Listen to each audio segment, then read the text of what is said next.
but this is a network built on community. Everyone investing either for the sake of the project or investing for the construction along their road. It brings people together. Hello and welcome to episode 177 of the Community Broadband Bits podcast from the Institute for Local Self-Reliance. I'm Lisa Gonzalez. In this episode, Chris talks with Carol Monroe, General Manager of the East Central Vermont Community Fiber Network, a community-owned network in Vermont. EC Fiber's financing model is different than many of the networks we cover because it relied on individual investment to get the project off the ground. Carol describes how EC Fiber has experienced steady growth over the past several years, and how in an area of the state where residents and businesses typically rely on DSL and satellite, fiber to the premise has spurred a number of benefits. EC Fiber also has a new designation as a utility district. Carol addresses how this will affect EC Fiber's operation. Now here's Chris's interview with Carol Monroe, General Manager of EC Fiber. Welcome to another edition of the Community Broadband Bits podcast. I'm Chris Mitchell, and today I'm speaking with Carol Monroe, the General Manager of EC Fiber in Vermont. Welcome to the show. Thank you. It's great to be on. It's great to talk to you again. We spoke with you about 2 years ago, maybe 2.5. I was looking back in my notes. It was episode 36, and you were with Fast Roads in New Hampshire. So welcome to Vermont, and welcome back. It's great to be here. It's great to be here in Vermont.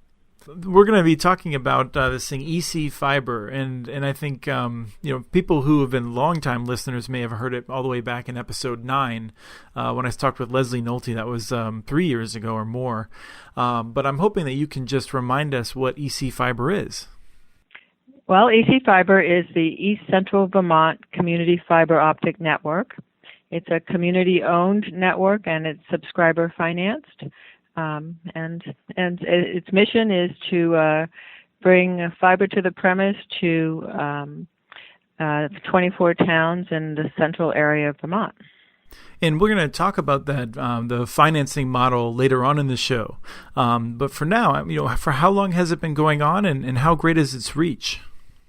Well, it started in 2008 as a concept, and through different challenges, including the downturn in the economy, among others, it really didn't get off the ground until 2011. And so since 2011, it's been moving forward every year, and it's been a great asset to this area. And you've really been building up steam. I was looking back at our coverage, and it was, some of the headlines that we posted up was EC Fiber passes 600th customer, or connects 600th customer, and then connects the 1,000th customer. And you were telling me just a minute ago that you're well on your way to 1,200 now. So congratulations.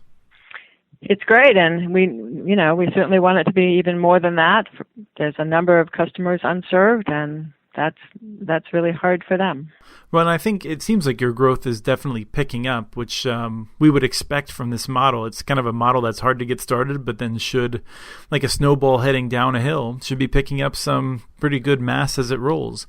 Let me ask you, first of all, what's the situation there in East Central Vermont? What kind of services do you offer, and what do people have as options if you weren't there?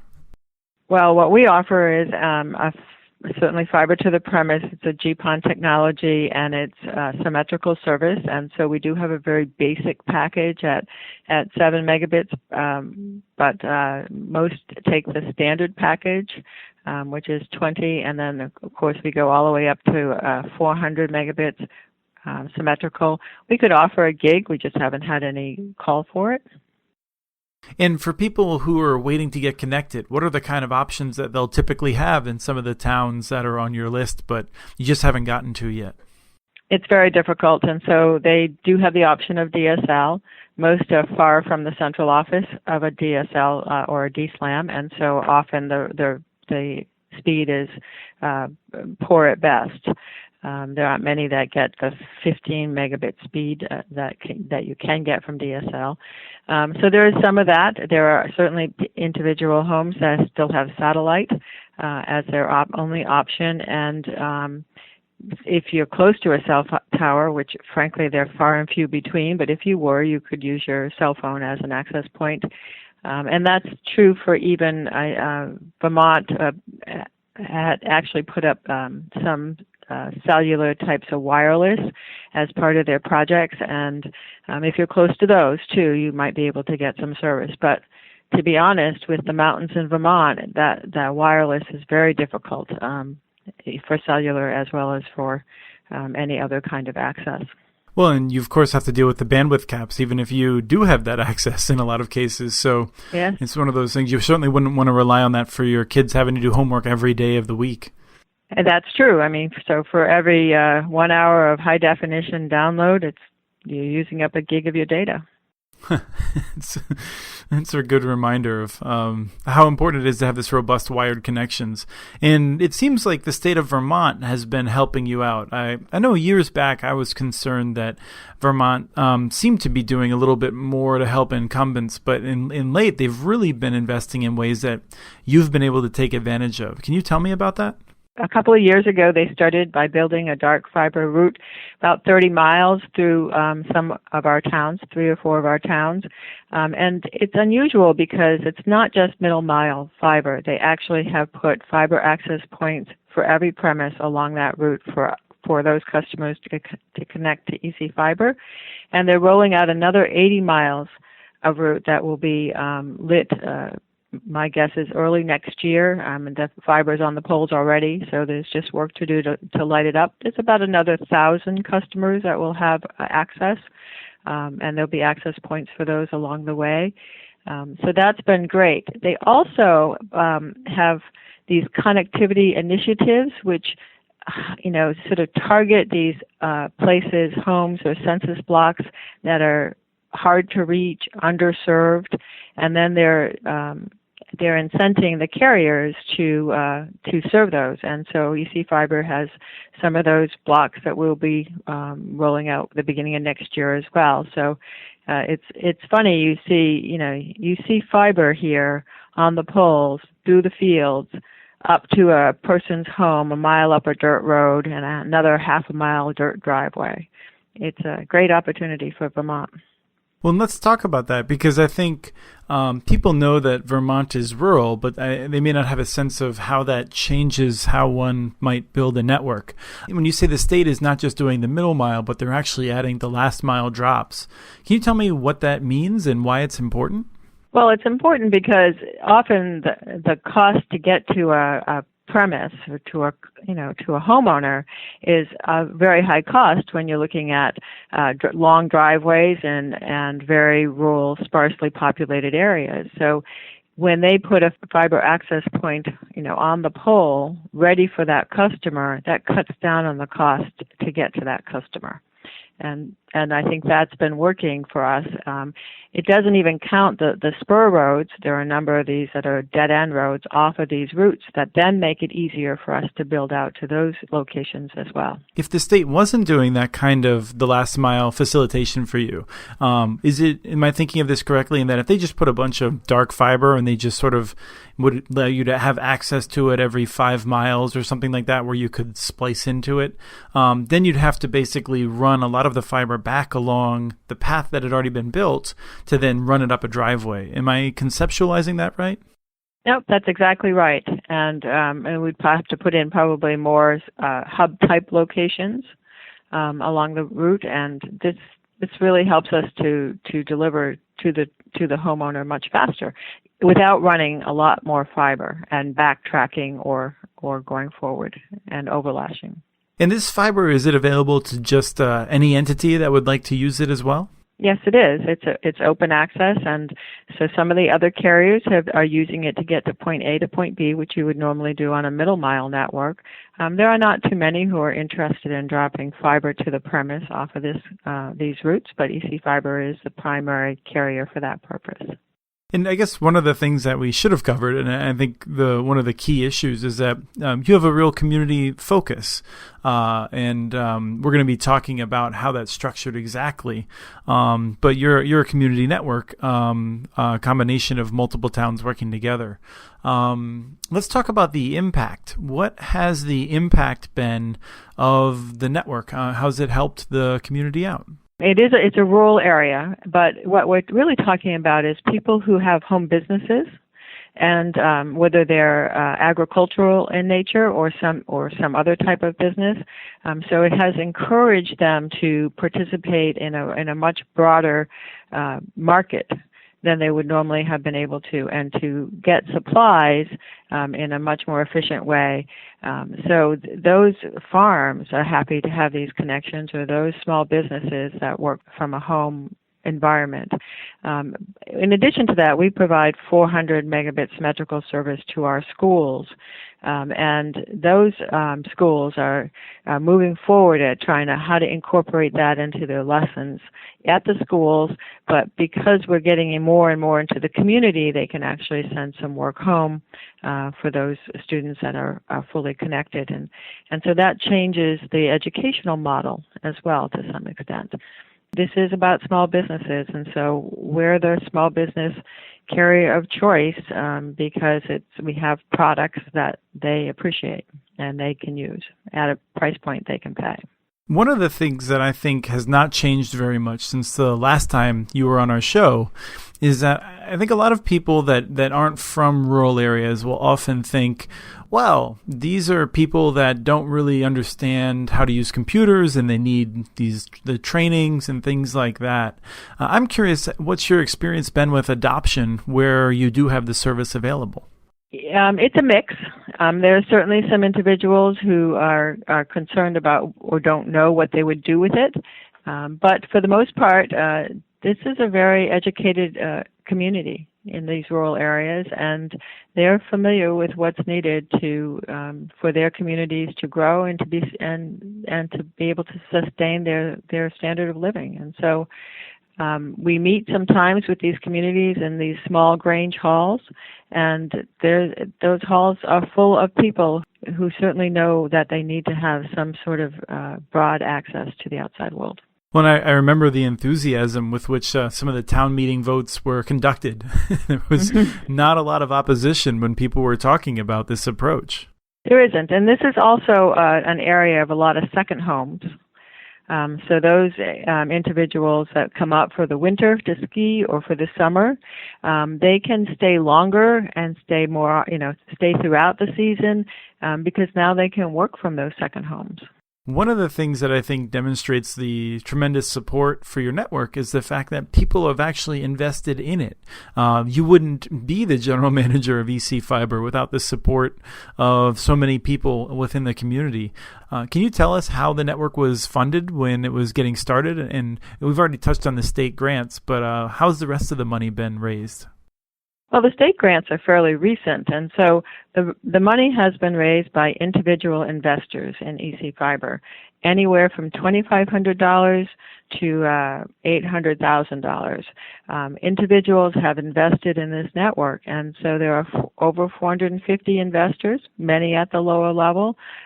This is truly an investment. They have a return on their investment at about 5 or 6%, depending upon when they bought in. EC Fiber has raised over $7 million in that way, and that's what built the network. So it wasn't until the network was viable, moving forward, and active, that the state grants came along, and that's great, and certainly we appreciate it, and it helps to move it forward faster. But this is a network built on community. Everyone investing either for the sake of the project in general, or investing for the construction along their road.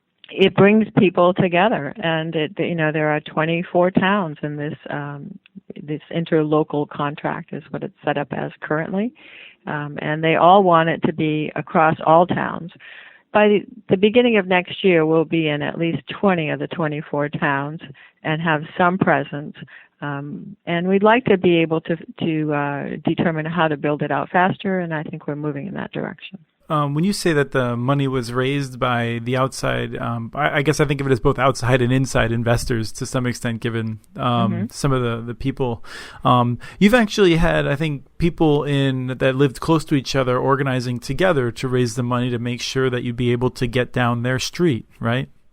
That's correct. So they'll pull together. We'll price out a project for them, and they will get their neighbors together and try and find the investment dollars to make that happen. It costs about $30,000 a mile to build, including 6 drop. That's been consistent for the last several years, and so it's not unusual for an area or a street to be able to find within their own residences or businesses the ability to do that. And you noted that it's long been an interlocal contract, which means I think all the towns are basically working together as a single entity that's preserves the same legal rights as being a town. But that's about to change in another 6 or 7 weeks. What's going on? Well, the state of Vermont voted last year to allow for, they call them communication utility districts or municipal utility districts. And so the organization of this will be reformed into a utility district. Now, in all those cases, the towns do not, by the way, provide any financing for this network. That is not their responsibility to do that, and they're prohibited from doing that. So they will reap the benefits once the network is 100% built out. Then any excess revenues will go back to the towns. But they do facilitate our path, so to speak, where they can, working with property owners for easements and so on and so forth, where we have to put in poles or conduit. And I think that helps, but they're very engaged in EC Fiber. There are 2 delegates, 1 voting, 1 alternate from every town. They meet monthly. It's a group that's very cohesive, and it helps to set the direction of the network.